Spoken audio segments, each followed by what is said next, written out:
Okay, today we will be reading Rosie Revere Engineer by Andrea Beatty. This is the story of Rosie Revere, who dreamed of becoming a great engineer. In Lila Greer's classroom at Blue River Creek, young Rosie sat shyly, not daring to speak.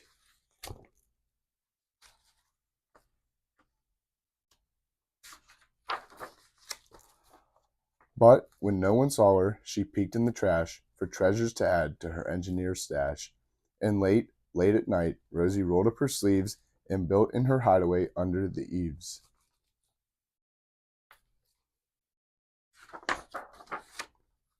Alone in her attic, the moon high above, dear Rosie made gadgets and gizmos she loved.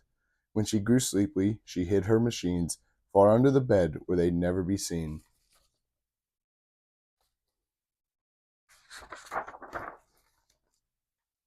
When Rosie was young, she had not been so shy. She worked with her hair swooping over one eye and made fine inventions for uncles and aunts, a hot dog dispenser and helium pants.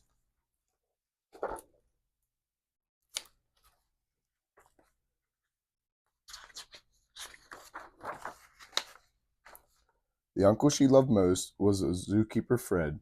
She made him a hat to keep snakes off his head, from parts of a fan and some cheddar cheese spray, which everyone knows keeps the pythons away.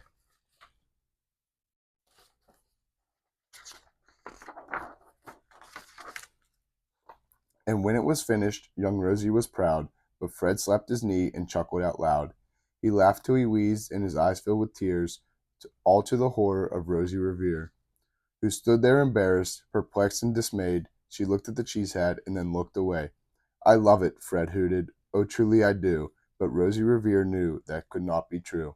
She stuck the cheese hat on the back of her shelf, and after that day kept her dreams to herself.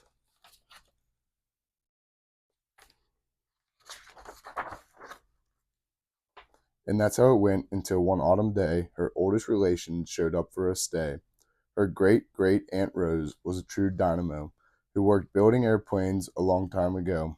She told Rosie's tales of the things she had done and goals she had checked off her list one by one. She gave a sad smile as she looked to the sky. The only thrill left on my list is to fly, but time never lingers as long as it seems. I'll chalk that one up to an old lady's dreams.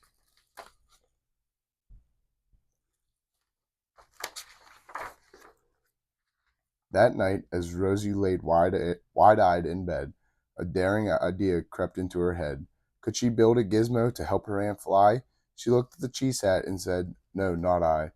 But questions are tricky and some hold on tight, and this one kept Rosie awake through the night. So when dawn approached and the red streaks lit in the sky, young Rosie knew just how to make her aunt fly.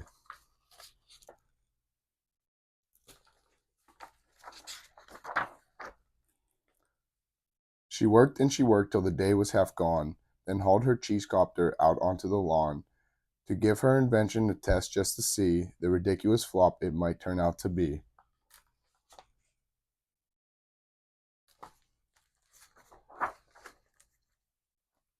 Strapped into the cockpit, she flipped on the switch. The Hello Cheese copter sputtered and twitched.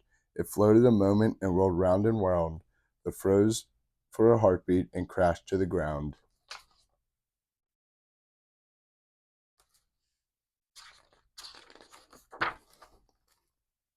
Then Rosie heard laughter and turned round to see the old woman laughing and slapping her knee.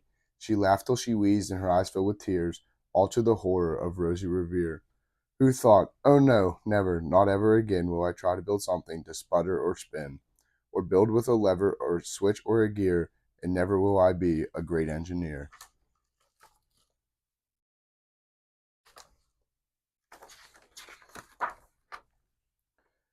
She turned round to leave, but then great great Aunt Rose grabbed hold of young Rosie and pulled her in close, and hugged her and kissed her and started to cry.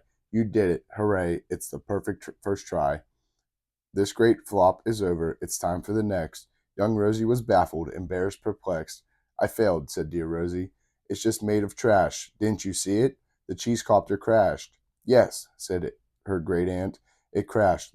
That is true. But first it did just what it needed to do. Before it crashed, Rosie. Before that, it flew.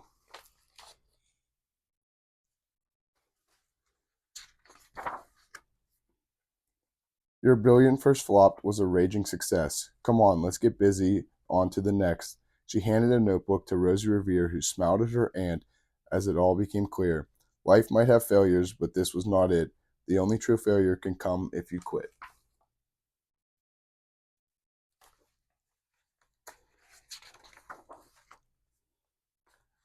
They worked till the sun sneaked away to its bed.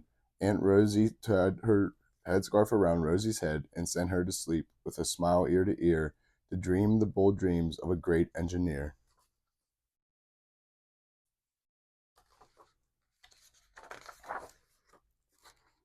At Blue River Creek, all the kids in grade 2 build gizmos and gadgets and doohickeys too.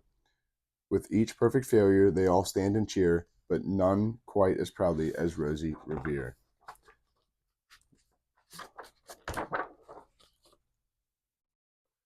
The end.